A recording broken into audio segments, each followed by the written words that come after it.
My name's Andy McElroy, and we're here today. We put the crib and the tree up at St Patrick's Church, and I've been doing this for over 10 years, and it's become a bit of a tradition in my family and my friends involved.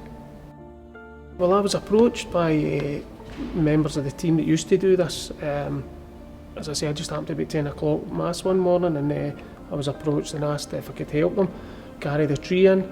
And it then became apparent what was involved, how difficult a job this was, and they were reaching the end of their time helping doing this job, the guys, and it was quite difficult. So I thought I would ask about and try and get a team involved myself, and that's how we became involved in it. So we've done it from then on. Hi, my name's Stuart Carr, and I'm here to put up the Christmas crib and the Christmas tree behind us here in St Patrick's Church. Been doing this for around 5 or 6 years. Became a volunteer. It wasn't actually through a Christmas theme, it was through Good Friday, and the two brother McElroys, Andy and Davy, were putting up the cross, and it was taking a bit of time, and I thought after this I'm going to try and see if I can help, because it looks a big catastrophe that could happen, you know. So I helped with that, and since then I've put my name forward to any contribution I can do with putting the crib up and the tree Christmas time. From our point of view, it can take anything from kind of 4 or 5 hours from start to finish. We bring the stuff out from the garage, bring it in piece by piece, and it's all attached here and built up, and it can be quite tricky, some of it, but yeah, from putting all the paper on and tidying it all up, it can take anything from 45 hours. It used to take longer because we used to work from ladders and assemble it at height. But now, another piece of advice, they brought drills and different equipment. We can assemble quite a lot on the floor and then just present it up in front of the altar, yeah, it takes a bit of time, a lot of intricacies, but it has to be done, you know, methodically. The crib, as far as I'm aware, the figures are from the 50s. That's only hearsay, because there's nothing in black and white that we've got to trace it, no invoices or anything like that. The picture at the back, as far as I'm aware as well, was painted by one of the teachers in the high school. And so that's been there, I think, from a similar age. Certainly when I was my youngster, that was the same crib as far as I remember. That's in my memory, and there's a photograph in the sacristy, which we use to try and keep the crib the same, because I suppose it's a tradition, and it's a lovely crib, you know, and I think people like to see it.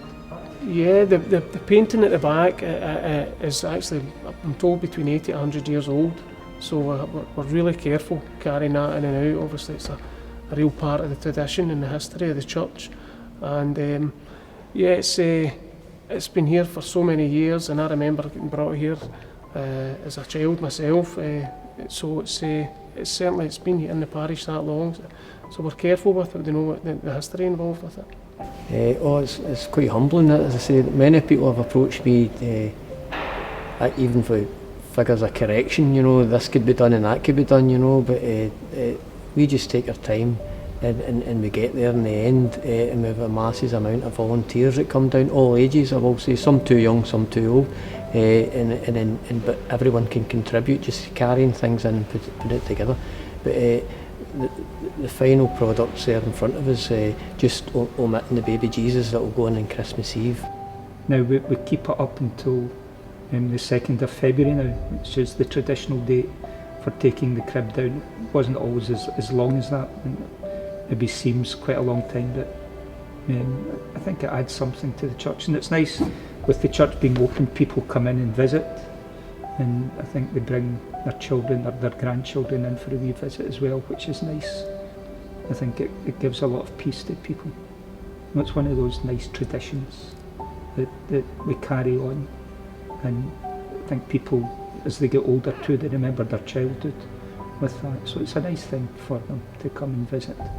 As I say, I remember getting brought here as a child, and I brought my own children here, and I'm sure that's the same for everybody involved in the parish. It's definitely part of the church's history, and it's fantastic to be involved in that and to carry on that. I find anyway, just sitting and looking at the crib, it's a very peaceful scene. And I think that's obviously one of the messages of Christmas, isn't it? A lot of the Christmas cards that people have, it's peace. And that scene there, it's very peaceful. Well, it's just, it gives you that feeling, I think, of in this world, which can be hectic. And in this year especially, when there's a lot of anxiety going on, it's just a difficult year that people have had. I think too, for a lot of people, it's been personally a very difficult year.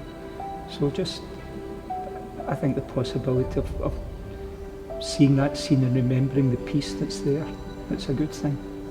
Yeah, well, to me, it's keeping Christ in Christmas, which is so important for us as Christians. The commercialisation of Christmas, we're all guilty of getting involved in that.